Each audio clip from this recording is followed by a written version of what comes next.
Sports Forum. And today we will have a two-part session beginning with a fast-growing martial arts sport of Sambo in the Philippines. And later on, we will have the Alas Pilipinas for the ADC Janji in Canton, Ilocos. I'm Randy Calog, Manila Standard. Good morning, partner. Good morning, partner Randy. Good morning, PSA. We are here, media room of the Philippine Sports Commission building. Hope that you are with us through our live streaming PSA Facebook page. Likewise, on a delayed basis over Radyo Pilipinas, Now Sports Radio 918. And of course, sa ating Facebook page. Judy Caringal po, good morning. Good morning, partner. Before you introduce our good-looking guest from Sambo, Pilipinas, we'd like to thank our sponsors. In behalf of PSA President Francis Ochoa, maraming salamat po Philippine Sports Commission, Philippine Olympic Committee, San Miguel Corporation, Milo Philippines, and Arena Plus. And yes, the Philippines is playing host to another big event. This is the Asia and Oceania Sambo Championship. And to tell us more about this, we have our Sambo Pilipinas Federation founder and president, Paulo Tantondian.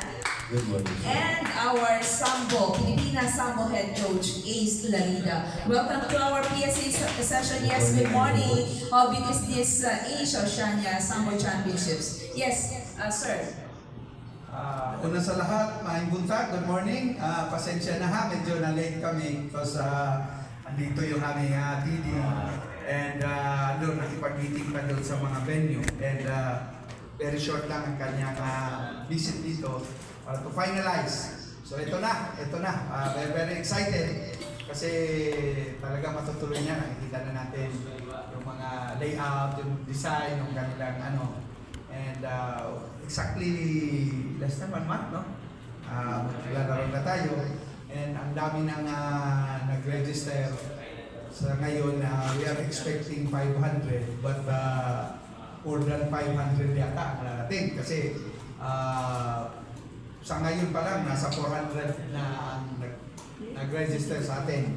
So maybe 65 ang in-expect natin 500, mga 600 athletes ang darating sa Asian Oceania Championship. Okay, good morning po sa lahat. Yes. Okay, good morning, Coach. Man of few words. Pero pag kumanta, galingan. Pero Coach, then before kay President, yun muna yung pre-debating muna natin. Kumusta ang sino-sino ang lalaban, ilan, at ano expectation natin? We have 21 national team na lalaban for sa Asian and Oceania Championship and we are prepared now. We are 85% ready. And pwede bang mabanggit kung sino-sino yung mga players na natin, mga nakasali?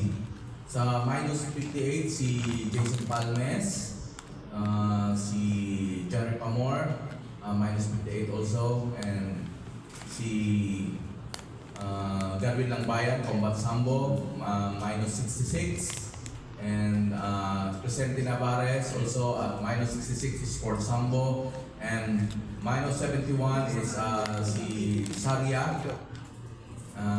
Angelo Saria, Sport Sambo, and minus 71 also si JR Castillo, Combat Sambo, and minus 98 men si Carly Asineta, and sa women naman si AC, yung rank number 1 natin, si AC Yap sa minus 80 kg, and sa babae ng minus 59 si Princess Cortez and Geneva Consigna sa minus 59 also sa Sport Sambo, si Princess kasi isang combat lalaro, and si Jo Marie Torres sa minus 80 kilogram combat sambo. She is now around number 7 in the world, and si 70 yun na po. So Coach, kumusta ang chance natin dito sa ng ating Philippine team? Yes, malaki ang chance natin because we prepared this for 6 months. And now, nasa na kami 85% na ng kondisyon yung mga athlete natin. So, we're ready. So, ngayong aakyat kami ng hanggang June 10 yung training namin, ang sparring namin ng hanggang yung peak ng sparring, bababa kami ng June 10. Yun na yung pababa na yung training. Kasi mag-start yung laro is 20. So we're ready. Thank you, Coach. Balikan ka namin for work. Si Sir President. Now, after a few years, no, na pinalalago mo yung sambo rito, makikita na in person ng mga